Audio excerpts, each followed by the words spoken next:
Everything you're about to hear is for education and entertainment purposes only. Whilst we are licensed, we're not aware of your personal financial circumstances. Any advice is general advice. Equity Mates operates under Australian Financial Services Licence 540697. Shut up and take my money. That is an all-time low. And the old bear is back. I'd buy that for $1. Telling me, dream.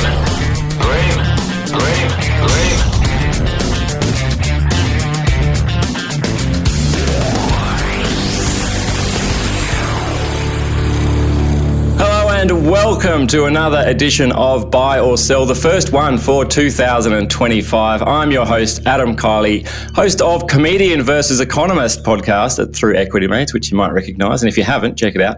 But also widely regarded as one of the simplest minds in finance. But luckily for us, I'm joined by an expert to educate me and hopefully you on how they're thinking about stocks and the stocks they're thinking about. This, of course, isn't a deep dive.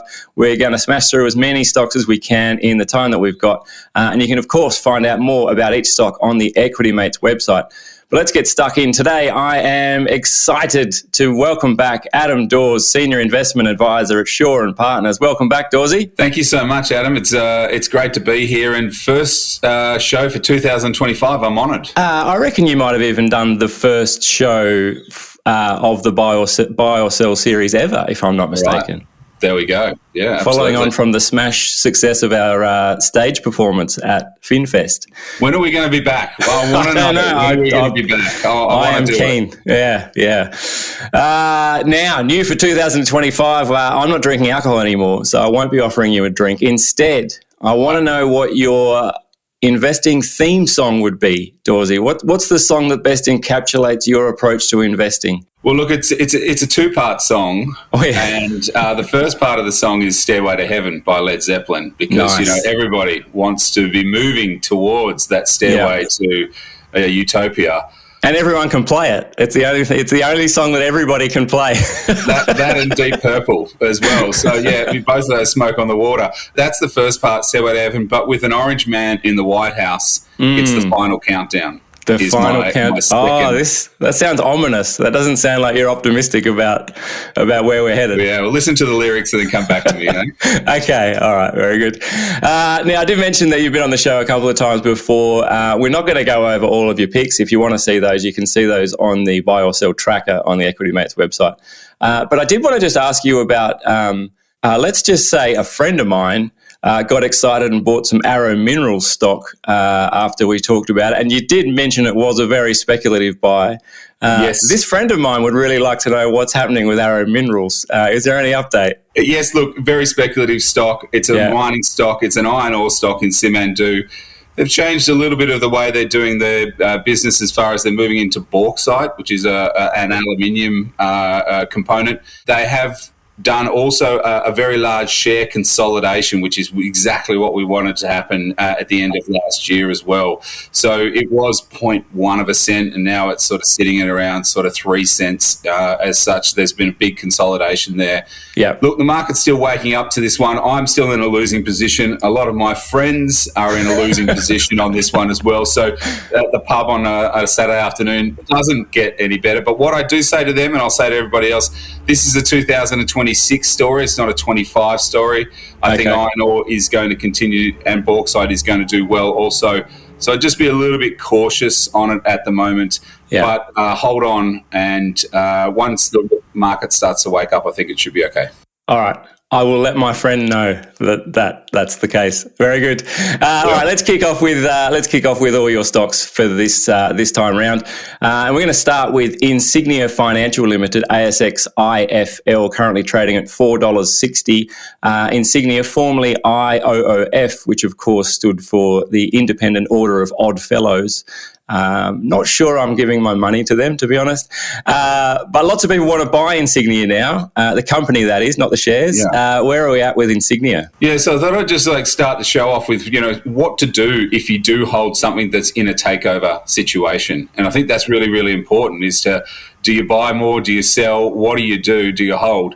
Now, Insignia has been quite lucky, or shareholders in Insignia have been quite lucky, due to the fact that there's about 3 parties now bidding for this company. And so what generally happens is when the first one comes through, you're sort of happy and holding, then it will continue. And then if you've got 2 or 3 people bidding, like bidding on a house on an auction, you're always going to get this competition, and then the price is going to rise. Yeah. So for me, you would hold it for a further takeover offer.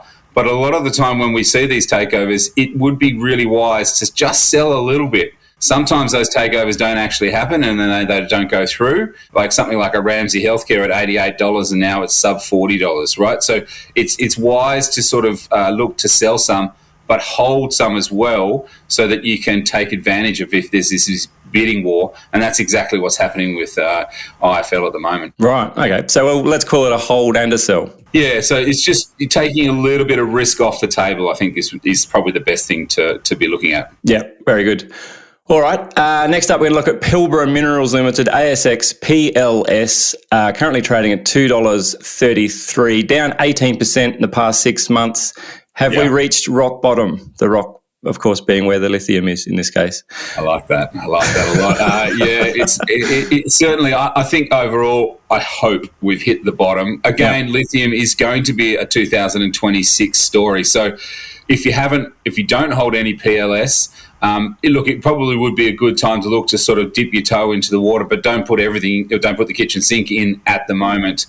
The other side of it is that what you've got to do is you've got to look at how the shorters, and we've talked about PLS and the shorters before, but the shorters have now moved away from this stock. So it's stopped the overhang, and it should allow the stock to breathe.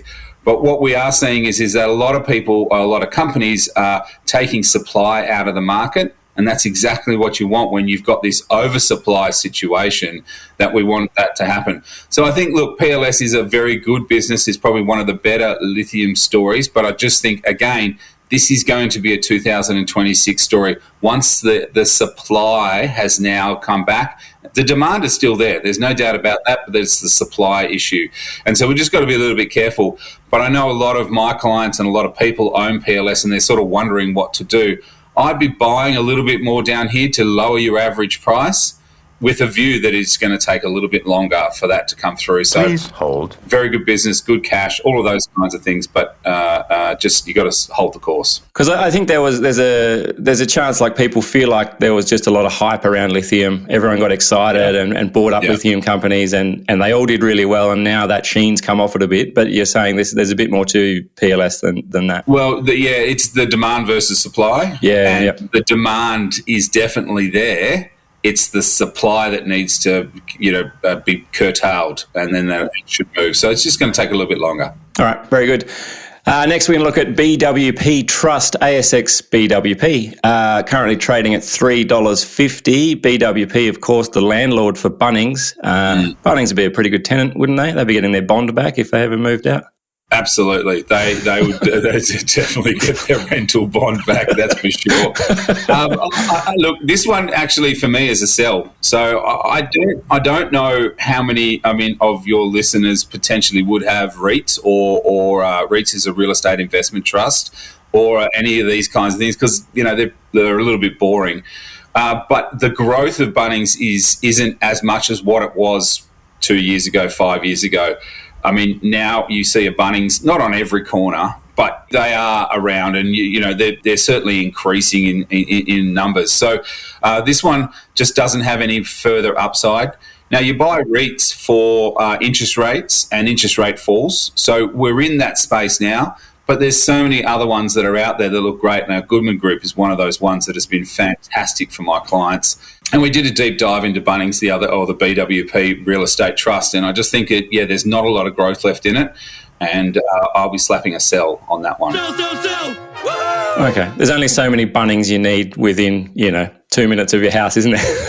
And it's the most expensive hardware store in the world. Is it? Yep. Absolutely, we get a $3 or probably now a $6 sausage. To be honest, and we feel good when we're eating it, going up into the Bunnings or coming home. But the margins, it is the most expensive hardware store in the world. Right, even though they'll beat any competitor's price by 10%.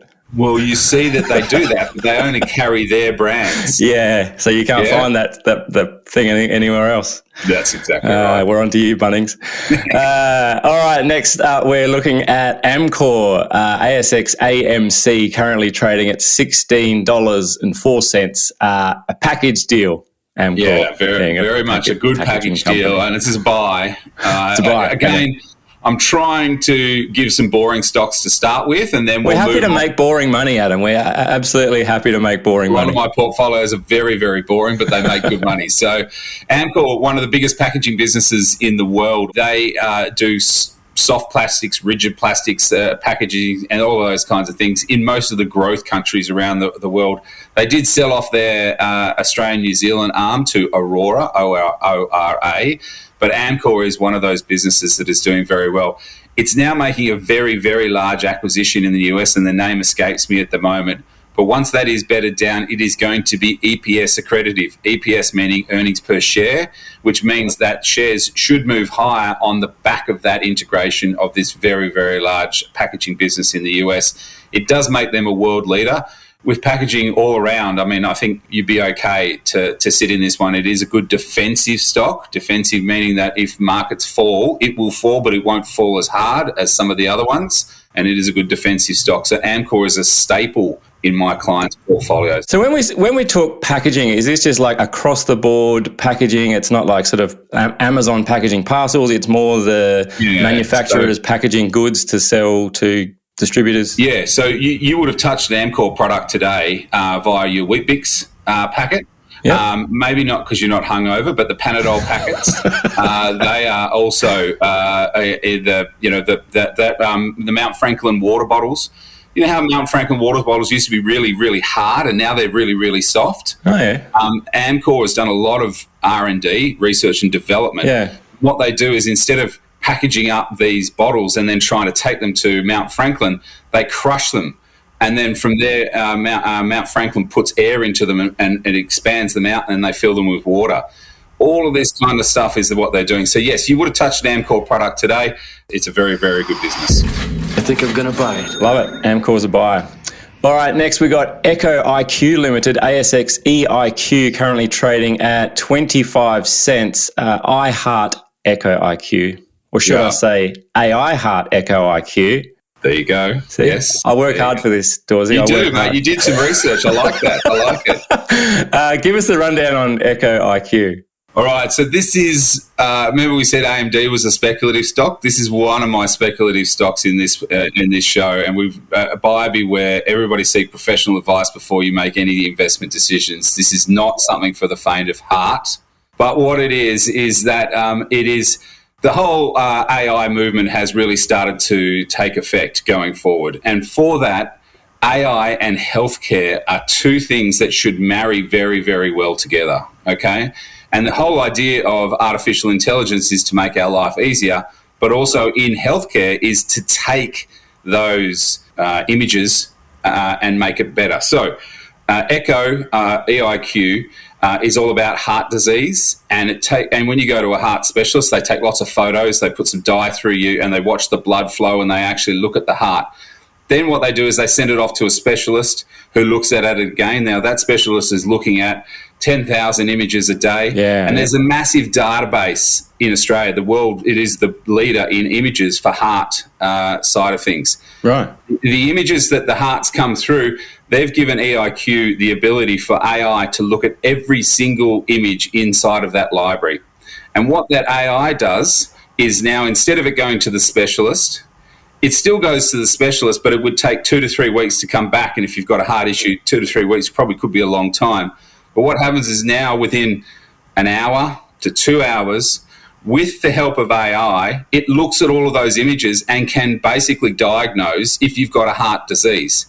And then if you pair that with the clinical specialist, it's up to a 94% success rate going forward, okay? So AI using the images to go, yes, there's a problem, specialists going in there saying, yes, there's a problem, getting back within a couple of hours to the patient and saying, okay, we need to do something really, really quickly. And so this is a very small company that has now moved to the US and is now has got FDA approval for one of their heart images. The next one is going to be heart failure, but the first one is like a blockage in the heart.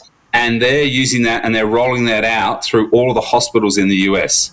They've got they get a code which they can get a reimbursement from insurance.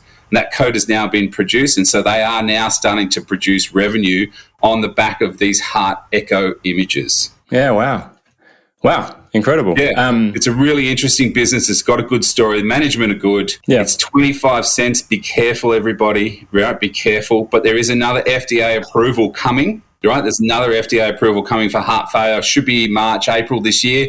And that's going to be where the stock could probably have another kick up on the back of it. And so have they sort of patented the process or the AI to read the images? Or like is there a danger that it's just that they've got the license to access the images? Like is that the value, or is the value in the technology to read the images? The value is the technology. There's no patent, but if anybody wanted to try and start where they are, they'd be 2 years behind. Yeah, sure. And because Australia has the largest database of heart images in the world, AI is always learning and it's using those images, and there's nobody else that can use those images as well. Yeah. So it's a really interesting business.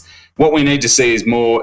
One, we need to see FDA approval, but we also need to see revenue coming in from the hospitals, and that's the chicken and the egg. You know, they give the technology so that they can use it, but we need to get that to come back. So, all right. I think I'm over my 2 minutes on that I think I'm going to buy. Oh, good. Echo IQ is a buy. Look, we're going to take a break here. Hey, while we do, if you'd like a professional to review your investment portfolio, Adam here now offers personalised portfolio health checks to all Equity Mates listeners. You'll get expert guidance tailored to your goals and risk profile, including a limited scope tailored statement of advice for $750. So whether you want a one-off health check or someone to handle your investments entirely, head to the link in the show notes or visit equitymates.com/advice to get in touch with Adam. We'll be right back with more of Adam's picks and more buy or sell right after this. And the old bear is back. I'd buy that for $1. Welcome back. You're listening to Buy or Sell. My expert today is Adam Dawes, Senior Investment Advisor at Shaw & Partners. We've got another 5 stocks to get through, so let's get stuck in. We are looking first at Xero Limited, ASX XRO, currently trading at $184.90, up 44% in the last 6 months. I had to open another Xero account just to calculate my gains, Dawsey. No wonder you are a comedian. I mean, some of these one-liners, mate, I don't know where you get them from, but they're good. I'm going to have to write them down. I have to watch the show again. That's pretty impressive, though. So are we buying or selling Xero? We are. We're buying this one, even at $180. Yeah. Okay. Now, if you look at that chart, Xero has done a fantastic job of moving forward. They are moving into the US, which is where they're probably going to get their next uplift in growth. But this is a business that has earnings accretive. So in other words, earnings. And if you look out, so profit, if you look out, 2 to 3 years, this is still going to be earning far more than what it is now and will continue. I use it in my business. Once you're inside the network, it's really hard to extract yourself out of that network. And that's why I really like Xero. I think I'm going to buy. Yep. Awesome. All right, let's crack on. Going to look at JB Hi-Fi Limited, ASX JBH, currently $101.98. They recently launched their marketplace to compete with everyone else who's launching a marketplace.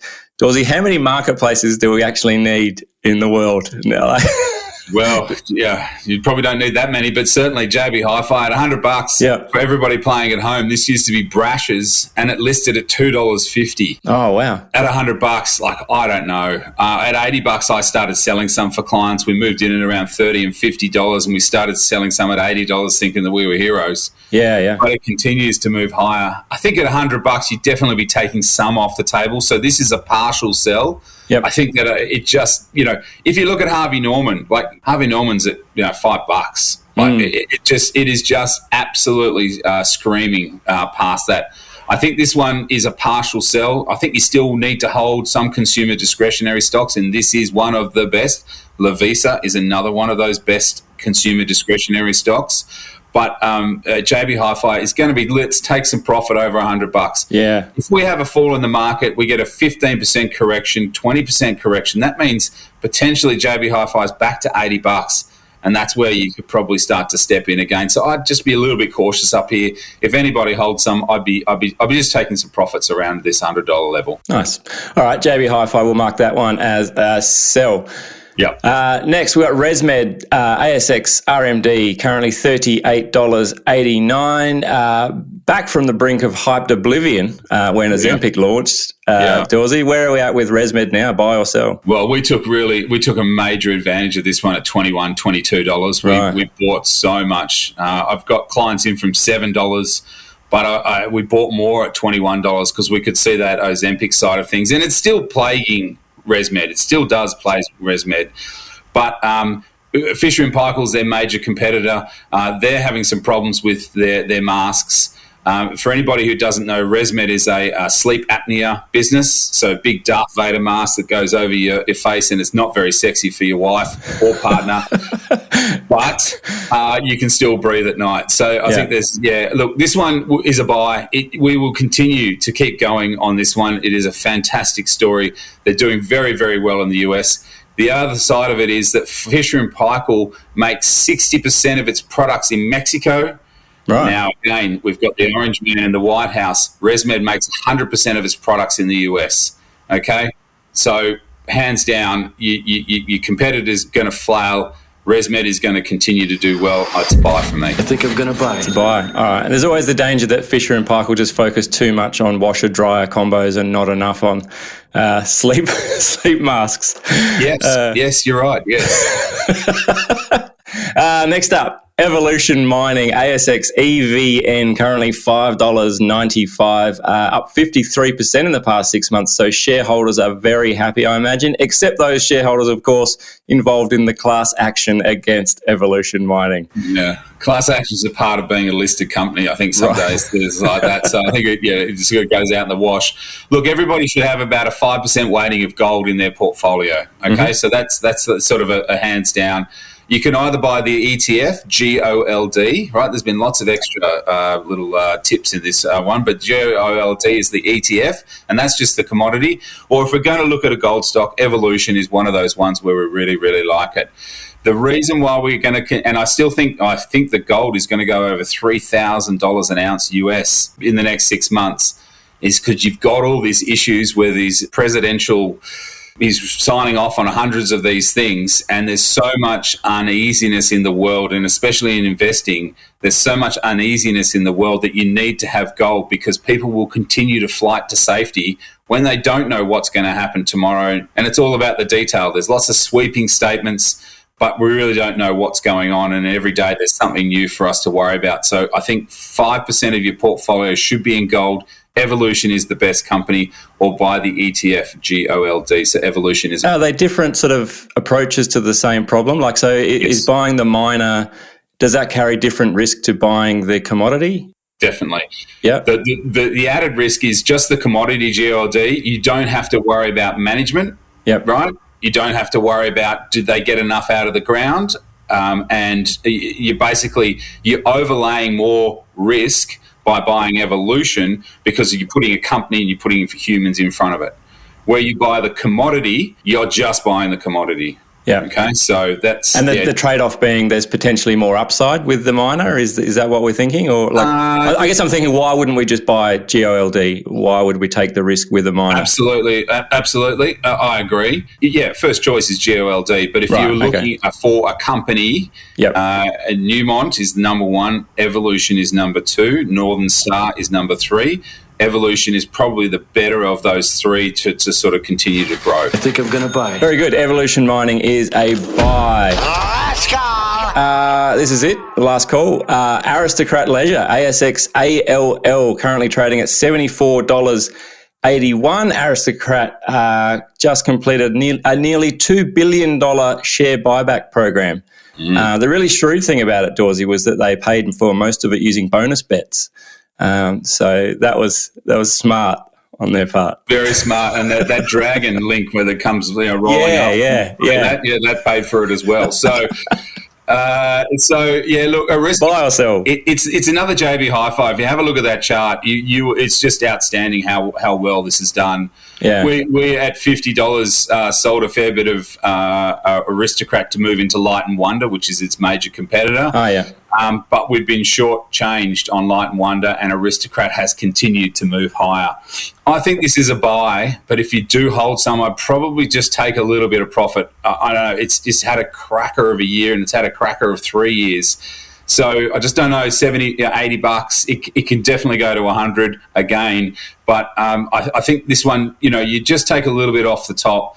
It's not a full sell. So I'm going to say it's a soft sell, but I just wouldn't be topping up here at the moment. And I just think that, again, if we get a correction, if this market does start to pull back a little bit, that's when you go. I've got a shopping list of a lot of stocks. Maybe this can be another show for us, but I've got a shopping list of stocks. If the market pulls back by 20%, what are we going to buy? And Aristocrat is definitely in that space that we would definitely pick some up if the market does fall. So it's a soft sell. Soft sell.